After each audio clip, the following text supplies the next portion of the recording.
Hello, my name is Brian Day. My emergency preparedness topic is RIT team.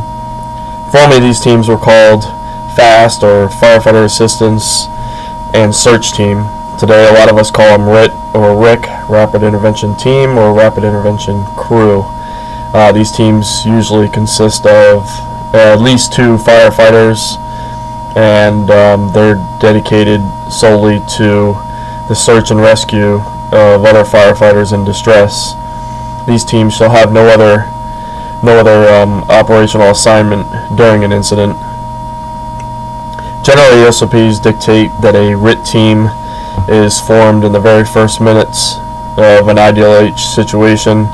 After the teams arrive or crew members arrive, it's vital to get those teams established early on in an incident. It's also vital that the teams listen to the radios and observe fire conditions, look for entry points and exit points or egress points of a structure. RIT team members often bring a number of tools with them inside of a structure during an incident. These tools are required for entering, searching, forcing entry, and rescuing a firefighter or firefighters in distress. Some of these tools are, and certainly not limited to the ones I'm going to mention, are an axe, a Halligan, or a set of irons as we like to call them. You want to carry a search rope with you, flashlights, a TIC, which is a thermal imaging camera. It's used for locating sources of heat or possibly a downed firefighter.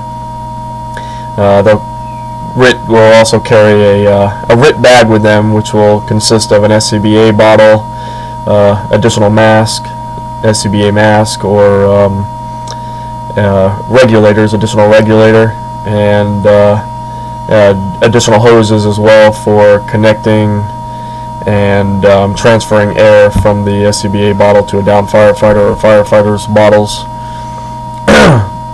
The tool bag that a RIT team will carry will consist of a number of tools used for either unscrewing or cutting or prying or pushing or even squeezing objects like vice grips. These tool bags consist of a number of tools, and definitely not limited to the ones that we mentioned. These RIT teams also may require additional resources during an incident. For example, could mean additional help, extra firefighters to come in and help drag out or pull out the firefighter or firefighters in distress. A backboard might be required for an injured firefighter. Could be special extrication tools, more oxygen. The list can change depending on the incident and depending on what the incident may require.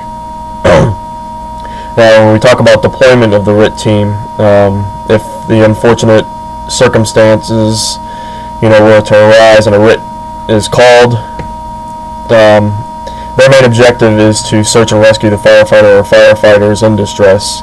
I'm going to keep this basic and simple, and in regards to our general SOPs for RIT.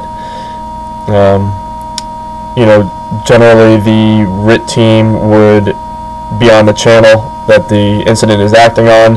If a mayday were called, then everybody else not involved with the emergency operations would switch to a separate channel, and that RIT team, the firefighter or firefighters down and possibly command or established command would be on the main channel. The firefighter or firefighters down would activate their pass device if they were able to. This would give us an audible alarm to locate the downed firefighter or firefighters in distress. RIT would enter using a search rope, attempting to locate the firefighters or firefighter down, and the situation could dictate what type of search was necessary. You might do a left or right-handed search pattern. You might just go in there and you locate the pass device going off and go straight for it. that situation could, dictate what you might do in the situation. IC would be notified once the firefighter or firefighters were located. RIT would assess them and determine what resources were needed additionally. Also, the downed firefighter and firefighters might require additional air, so you're going to give them air from your SCBA bottle. And, if they're entangled or entrapped, you want to get them unentangled, unentrapped, and work your way out of the structure. Also, at that time, you want to most likely deploy a RIT Team 2, which should have been established when RIT Team 1 was asked to enter the building. And, RIT Team 2 will be vital in helping out and getting those firefighter or firefighters down. We can continue on with different what-if scenarios, but I hope this explains the basic of RIT, which is an emergency preparedness topic. Thank you.